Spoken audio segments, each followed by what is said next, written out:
There's a big rock out here that I wasn't able to take out by hand. I didn't have a loader over here when I planted. And I didn't mark it. I never got back over here to mark it. So I planted this, I don't know, in May. Alfalfa field. We had Sudex in it last year. Didn't get off to really late in the year. It all went to seed. This is all volunteer Sudex. And there's alfalfa down in here. You can see. So July 19th, first cutting. Let's see what we got. Big issue I'm having is, so I'm gonna bale this dry. I'm gonna chop it. It doesn't readily want to pass through the rollers. I loosened up the roll pressure all the way and I opened up the roll gap quite a bit, but I don't want to roll it up all or open it up all the way because I still need this stuff crimped and conditioned. So I've got to go very slow, and this stuff does not readily want to grab. The rollers don't readily grab it and pull it through. And I don't know if it's because it's so slippery, because it's like you're cutting rain, you know, like you're in a rain cutting, because this stuff has so much juice to it. The rollers are all wet now and really juiced up. I don't know if that's the issue with it or what. I've cut Sudex a lot of different times with this machine, but what it does, it'll bunch up. Let me see if I can show you a spot. It'll bunch up and it's sitting on top of the cutter bar, I think. And then you're going along mowing and you see a spot. And here's where I raised my deck up because I don't know where that rock is at. I'll find it and then I'll come back through and remow this. But what's going on, you're getting a big wad spit out like this. Like, see all that? It drug it along, left, and then boom, here's a big patch. So this ain't gonna be no good. There's no way you're gonna get that dry. Ain't no damn rake's gonna rake that. So, you know, I've opened up the rollers quite a bit.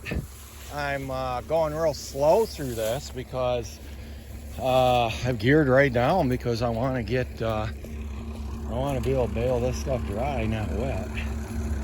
So that's what I'm dealing with it. It's kind of a more difficult time I've had cutting this stuff before. Over on the other part of this field where it was really thin, you know, I think the cutter bar, the wind created by either the rollers or the cutter bar was blowing some of it down ahead of the mower. I was leaving a little bit, so I had to play with lowering my RPMs and playing with my ground speed.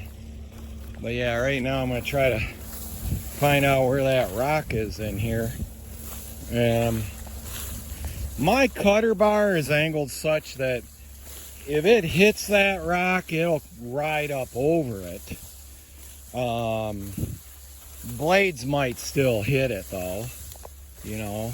New field, you know, cutting it the first time after tillage.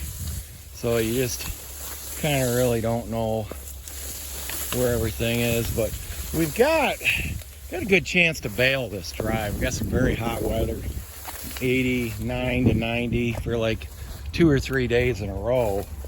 So actually could have a good chance of really getting this stuff put up. But anyways, that's mowing some Sudex as a cover crop. And you know, look at that, you got alfalfa already blooming. So kind of turned out pretty good, but I don't want to let it get any taller. Gets real coarse like this, the cattle really don't eat it that good. They'll eat the leaves, but they'll just leave all the stalk behind. So, and chances of getting it dried will go down too. Until fall, then when it starts turning kind of dying like dried corn stalks, but they don't even really, utilization of it then is pretty low. So I'm mowing it at a higher height now, quite a bit, and then I'm going to go back over it. So I'm going to mow it twice. Because it seems like the second pass on this stuff, it feeds it in pretty good.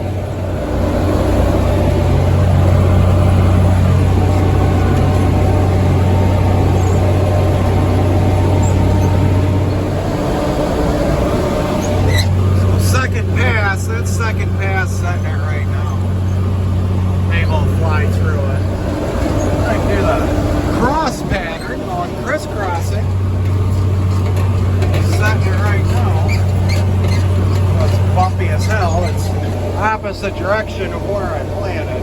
And I'm going across the green, reconditioning it.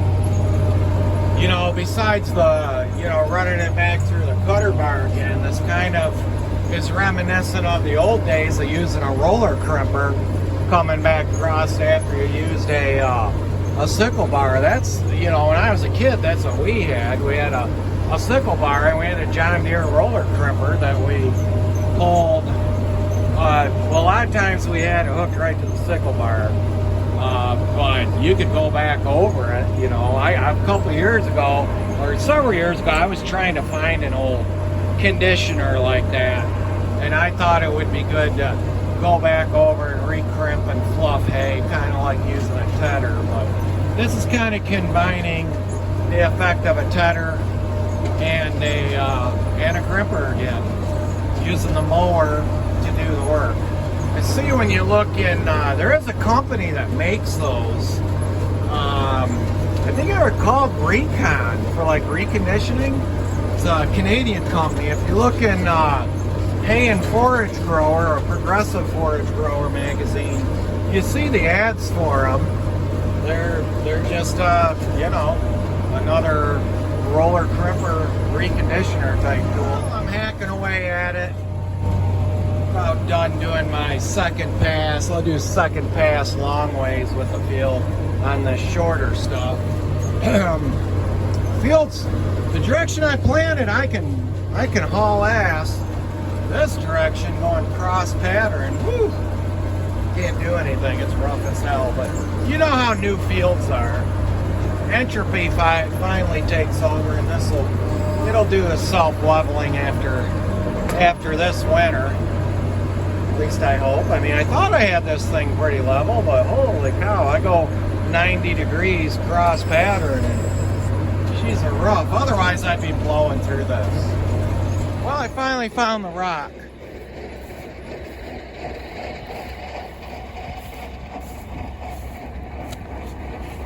Yeah, so luckily the rock guards rode up over that, because the way I've got my cutter bar angled, it's like this, angled back.